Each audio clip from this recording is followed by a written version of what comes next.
Tonight, we take you inside the hallowed walls of Julie's, the legendary hotspot that's played host to the stars and stories that shape our dreams. Imagine a place where Kate Moss and Johnny Depp shared a toast before diving into a bubbly sea of champagne, where Tina Turner turned tables into dance floors, and where Madonna's infamous booth, dubbed the G-Spot, beckoned the bold. Fasten your seatbelts, dear viewers, for Julie's is back, not just reopening its doors, but also reviving the spirit of an era that never truly faded. Stay tuned as we bring you the exclusive tale of its grand return, right here, where history meets luxury, only on our channel. Kate Moss and Johnny Depp dined there before jumping in a bath of champagne together. Tina Turner danced on its tables, and Madonna's booth was called the G-Spot. Now the legendary Julie's is back, writes Jan Moyer. No, it is not every day that a billionaire's daughter whose mother once dated Prince Andrew buys a famous London restaurant for £6.4 million, spends another million doing it up in hard launches on a warm morning in May, when diners are already queuing up for her seafood towers and green tomato martinis. But Tara McBain is no ordinary restaurateur, and Julie's is no ordinary restaurant. Like many people, I had a sort of aha moment during COVID, says 33-year-old Tara, whose father, Canadian businessman John McBain, made his fortune in pre-internet classified advertising, and whose mother Louise Bluin is a colorful art publisher who was mentioned in the Panama Papers. I decided to go off and do a cordon bleu course at culinary school. I enjoyed learning about the kitchen and the cooking side, but realized my aspirations were on the operational side. Julie's restaurant has been part of London's dining folklore for over 50 years, perhaps more famous for its clientele than its food. It was here that Mick Jagger once had post-gig scrambled eggs with Princess Margaret after the Rolling Stones played Wembley Stadium in 1976. It was here that Madonna had an unlikely dinner date with Tom Cruise, and where Oasis liked to party. Kate Moss at one of her birthday parties, held at Julie's restaurant in 1996. Moss and Johnny Depp dined at Julie's before sharing a bath in champagne at their hotel. When it came up for sale last year, Tara could not resist. I've been going to Julie's since I was a child. I've lived in the area for 20 years. It is my perfect restaurant, she tells me.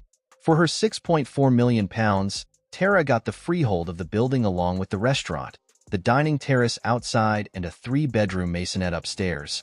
Part of the money was raised through what she calls family investment, while she got a mortgage on 75% of the value of the property. This seems to suggest Daddy put down £1.6 million to support his daughter's first foray into the catering world, even though she has never worked in a restaurant before. I am very lucky to have a father who has done very well for himself. He has always supported my career choices financially and emotionally, she says. He is such a dedicated father. He was actually here at Julie's yesterday. And what does he think? He loves what I have done with it. Superstar Tina Turner danced on the tables when she dined at Julie's. I'm not surprised. Tara has spared no expense in turning this dusty, fading old site into a luxe, triple-level, destination restaurant and brasserie, complete with fringed sofas, a giant chandelier designed by Tord Bunch, a bar made from shells, and a first-floor private dining room, accessed via stairs designed to look like a secret garden path, complete with murals, mirrors, and a glass ceiling. She hired top interior designer Rosanna Bossam, whose recent projects include the Mayfair Club 5, Hertford Street, to help her realize her vision. I spend about $1 million on the fit-out, she says, and you can practically see every penny of it, right down to the pretty glassware and the staff's beige and brown uniforms, which make them look a bit like cocktail-bearing Norland nannies. After completing a cookery course, most people might content themselves with a job as a chalet girl or a stint as a private cook, but, clearly, Tara McBain is not most people. She also hired a restaurant consultant, a top maitre d', and chef Owen Kenworthy to help make her dream come true. With a menu now boasting duck liver schnitzel, scallop tortellini, and 12-pound Negronis, can she put Julie's back on the map? Mick Jagger had post-gig scrambled eggs with Princess Margaret in 1976.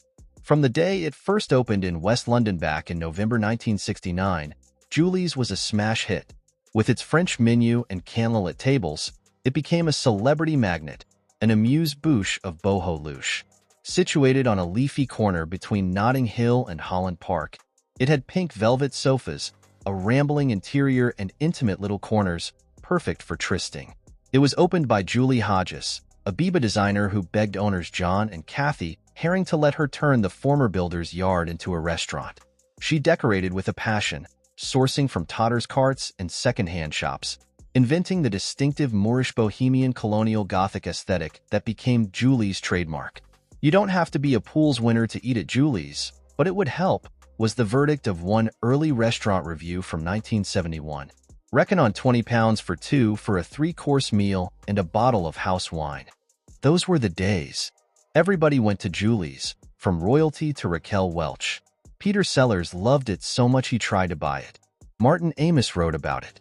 Tina Turner danced on its tables, and Kate Moss either had her 21st or her 17th birthday party there. No one is quite sure which, not even Kate. Sting and Mark Knopfler held their stag nights there, in the private party room at the back. Prince Charles was going to do the same when he married Diana in 1981, but the press got wind of the location, forcing him to change venues. It was Captain Mark Phillips who started the trend, holding his raucous stag there before his 1973 wedding to Princess Anne. His group of 16 Dragoons Guards officers partied until 3 a.m., dining on butter prawns and duck a la orange. At one point, Phillips drank an entire bottle of Bollinger champagne in 3 minutes, to much applause.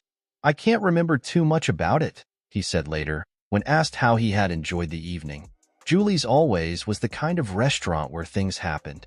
In 1972, it was where Richard Branson signed Mike Oldfield, the first act to join his Virgin record company. It was where Brian Ferry introduced his then-girlfriend Jerry Hall to Mick Jagger, and that went well for him. Tom Cruise and Madonna dined together at Julie's. She liked the table known as the G-Spot. It was where Kenneth Branagh and Helena Bonham Carter began the affair that ended his marriage to Emma Thompson, and it is where Madonna and Sylvester Stallone liked to book the infamous curtain table known as the G-Spot, but not at the same time. Yet despite the raffishness, it was also a popular family restaurant for locals, particularly at Sunday lunch. The 3 McBain children would come with their parents and tuck into roast lamb and mint sauce. The memory of that always held a special place in Tara's heart. The fabulously wealthy McBains divorced in 2000, and Louise Bluin went on to date Prince Andrew, in what has been described as a year-long secretive affair, into which she was invested both emotionally and financially, and which she believed would end in marriage. What a lucky escape for her. In 2007, John McBain, who is now based in Switzerland, sold his company and turned to philanthropy. Over the years, he has donated huge sums in areas such as education and the environment. In 2019 alone, he gifted £116 million in scholarships to his alma mater, McGill University in Montreal, at the time the largest single philanthropic gift in Canadian history. By contrast, Bluin seems to have burned through her slice of the fortune at an alarming rate.